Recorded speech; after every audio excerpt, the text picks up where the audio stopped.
Hello Virgo. Welcome to your November 2020 overview reading. This is good for you if you're a Sun, Moon, or Rising Virgo. And before we get started, take a moment to subscribe to this channel if you haven't already. Check me out on Instagram at Onyx Healing. If you would like to work with me or check out my other offers, go to onyxhealing.com. Make sure you leave a comment. Let me know how this resonates with you and leave a thumbs up as well. And without further ado, I am going to lay this spread out.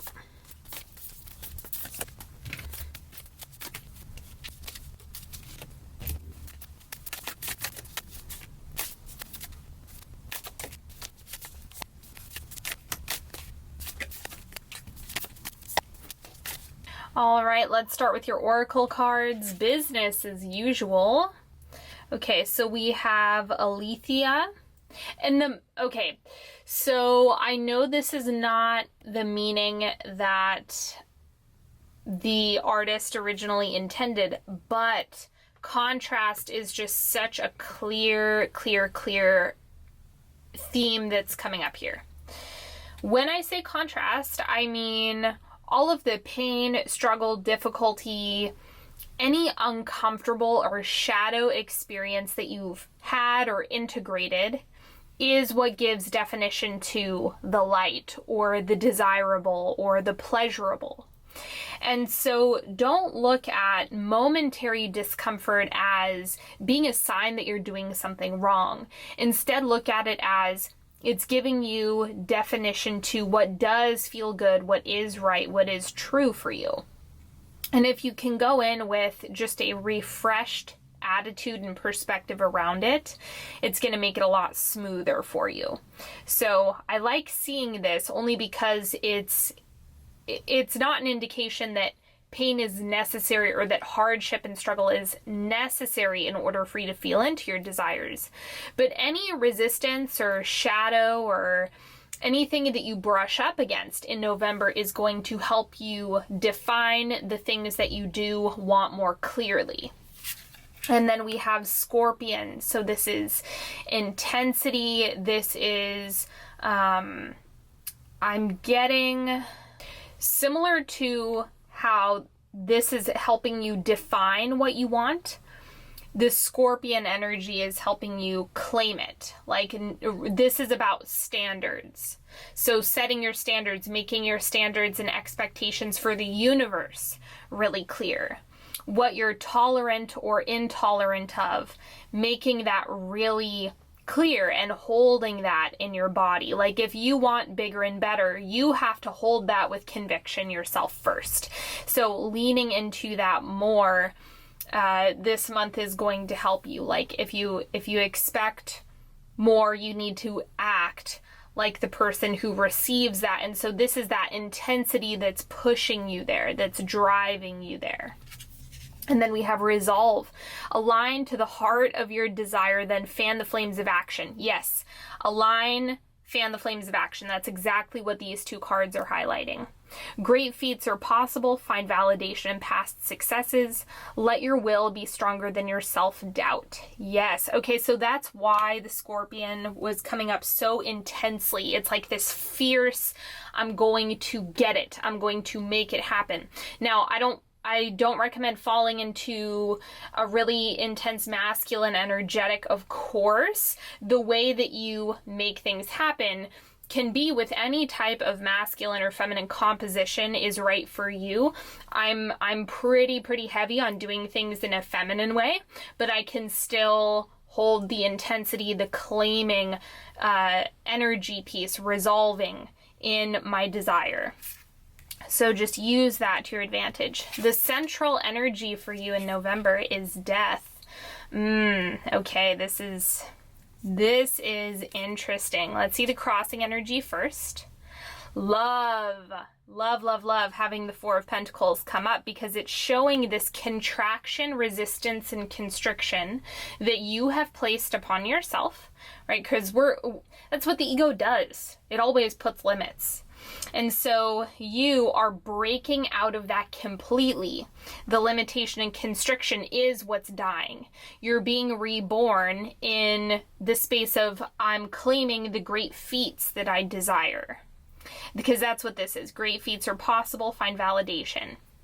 And so the limitations, the restrictions, the unnecessary boundaries or rules that you've placed are what are getting shattered completely. So be very mindful and conscious of the internal dialogue that is either putting limitations, restrictions, or rules on you. It's time to break that down, let that die. What you have moving out is the Father of Pentacles. Okay, so this is practicality.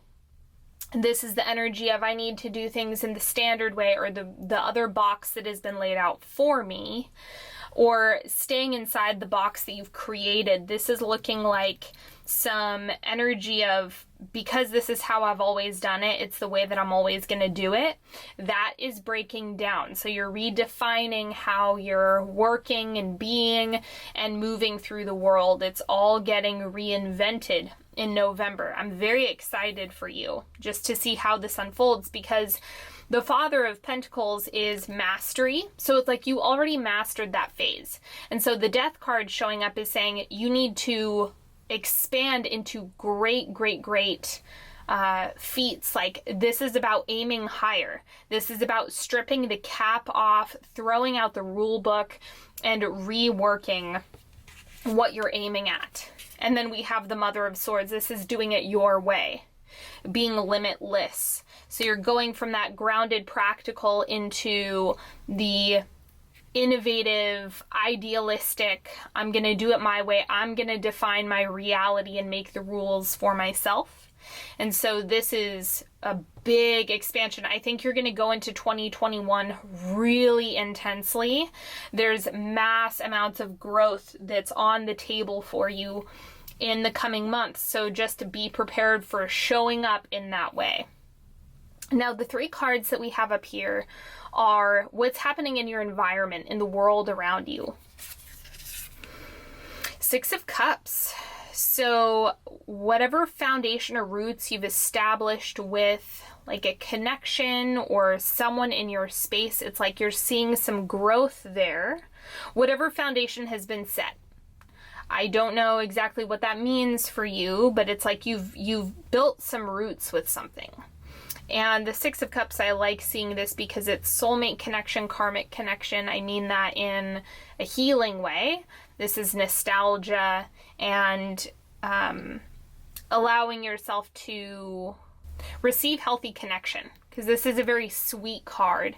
And I think you've already done a lot of building, and so now you just kind of get to bask in the pleasure of what you've built in terms of connection. So that's going to be showing up probably in relationships for you, long-standing ones. This doesn't look new. This is something that is already existing. And then card number 2, we have the Magician. This is kind of a free card in the sense that because it's showing up in the environment, this card is having you reflect on what have you already decided to manifest. That's what's starting to come together in the external. Okay, so this card is really going to be dependent on what did you request previously in past months. And that's what's going to be showing up. And this can be many different things. So all of you are probably going to have a different answer for what you've requested, what you've been building and working on. I like seeing these pleasantries show up as you're redefining what it is that you're aiming at. And then the third card, we have the Mother of Pentacles. I'm going to clarify this one. The first thing that's coming up is stability and relaxation, because she is looking really, really rested and relaxed. And we have the Star. Yeah, so peace, healing, allowing yourself to just move forward. So whatever is happening in your environment or whatever is showing up for you there is giving you the ability, maybe this is work, maybe this is like giving yourself a break or an opportunity for a break because things are so stable. Because it's not actually a highly active card. Because you can see she's not moving. She's stationary and stable. So this is probably going to be what you've already worked for, what you've already built, what you're resting on. That's it. Whatever you're resting on is giving you the ability to just do what you want. Like really look into desires and what you've asked for. And this is a very grounded, stable reading up here. So your environment looks solid on all fronts, especially here with this Six of Cups. I mean, my God, look at those roots. That thing isn't going anywhere. Whatever relationship this is, or connection this is, and it's not just romantic, right? It can be for some of you, but also think about just the really solid connections that you have in your life, period. Like those are just something to enjoy in the month of November. And I'm getting that the star is a reminder everything is going according to plan, right? If you think about things in those terms, so you can relax in trusting the environment, trusting the things that you have going on in your life, and that should bring you some peace. Allow yourself to go back to taking limits off of yourself, not putting those constrictions and rules on yourself. As you break those down, you can trust what you've already built and what you've asked for.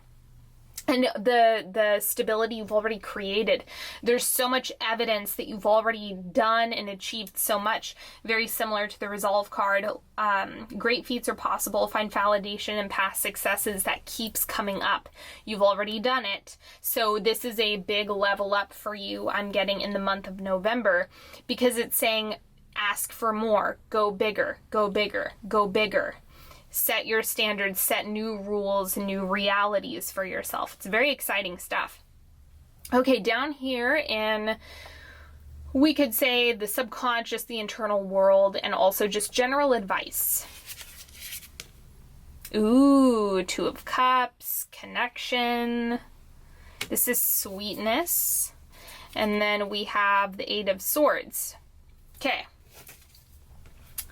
So a couple things. You look fully formed. Okay, this isn't, we're not seeing a caterpillar here, right? We're seeing a butterfly that's fully formed and capable, but is probably still putting limits, like with the Four of Coins. The swords are mental creations of your own accord. So the big thing that needs to be addressed is the mental body. As most of us, that's a lot of the time where we need to do a lot of work, is the mind, because the mind heavily affects the emotional body. So once you address the mind more and more, you're going to be able to expand more and more and fully get into this Queen of Swords, Scorpion energy. Okay, so that's first thing that I want to say about that. The Two of Cups, this has more to do with you being in deep connection, communion, and devotion to yourself. And the reason that that's important is that it gets reflected in your relationships, right? The deeper you go with yourself, the deeper someone else can take you. The more intimate you become with yourself, the better you know yourself. The more potent that becomes in a partnership or friendship or any type of relationship that you're working on. So there is a strong emphasis on relationships here still, and maybe the limits that you put on yourself in relationships, or maybe not having full appreciation and recognition of the relationships that you've already built and the depth of those relationships and how that's really working for you. But there is a lot of nourishment that's coming through. So it's like, allow yourself to nourish yourself and receive nourishment from the relationships that are important to you. Tackle the mind and continue to go deeper with yourself in intimacy, so that you can experience more of that externally as well in outside relationships. To clarify these two, we have the King of Wands. Okay, so this is, once again, the energy of claiming. You claiming and defining this is what I want, this is what I need. For some of you, this could be a King of Wands, like the person who is in the connection. So just know, you might have a King of Wands in your space. So someone who's fiery, you know, and it's more of the King of Wands archetypal energy than expression of like whether or not they have a sun in a fire sign, for example, or whatever. So just think about, you know, whatever this is, there's a significant emphasis on this connection, on the relationships, the depth that you take yourself into, and how much you experience that gets reflected back to you externally. Very exciting stuff. It's like you can go really far in November. And I think we're getting a sneak peek of what's happening in 2021. I think 2021 is going to be huge, huge, huge year for you. So exciting stuff. We will see. Okay, let's do a 3-card pick, shall we? You're welcome to tune in to a card that's calling to you, ask a question, ask for guidance, clarity, support, whatever you're needing in this moment. If you need extra time, just pause the video, tune in. Card number 1. We have the Sun. Have fun, enjoy yourself. If you find yourself falling kind of into the depths, right? If you start getting into the shadow, especially because this is for a good chunk of Scorpio season, you need to come back to pleasure, play, having fun. Come back to levity and allowing things to be a good time. I'm getting that if you are experiencing a lot of like darkness mentally, you need to break out of that, because that's part of the illusions that you're breaking down and breaking through. And that's also the Death card, right, that you have in the center of breaking out of that. It doesn't have to be as limiting. It's not as constricting as you might think it is. And so come back to having a good time. Let yourself play. Let yourself be harmonious. Hold the energy of the Sun and know that like this is reality. This is bliss. This is what you want to come back to again and again. Okay, so just know it's safe for you to do this, right? It's like, sure, you can stress and worry and fret and be afraid. Like, that's always an option. But this is going to be more supportive for you. Card number 2. The Two of Wands. So you need to define and draw up some type of plan. Not that you don't leave room for detours and modifications and things like that, but the Two of Wands is just kind of encouraging you to sculpt it out mentally. Draw up the plan or the ideas or the strategies first. Get your toolbox and get yourself organized, I guess, would be the thing to do, especially during Mercury retrograde. So that transit is still going to be going. I would recommend capitalizing on that and going through and reviewing things, right? Go through with a fine-tooth comb. It's a great time to do that. Just capitalize on that. Card number 3. We have the 3 of Coins. Build, build, build. Keep going. Give it effort. Give it energy. Like, it's worth the effort that you do put in. It's worth the intention. It's worth the energy. So allow yourself to continue building. Whatever that means to you, whether this be related to healing or business or anything of the sort. Build it, build it, build it. Thank you so much for joining me today, everybody. It's been an absolute pleasure. Make sure you watch your sun, moon, and rising for a full picture of the month ahead. Don't forget to subscribe, sign up for my newsletter. I have more good things coming, so stay up to date with me. Check me out on Instagram at Onyx Healing. I am sending you so much love and support. If you would like to work with me or learn more, go to onyxhealing.com, and I will see you next time. Have a good one. Bye-bye.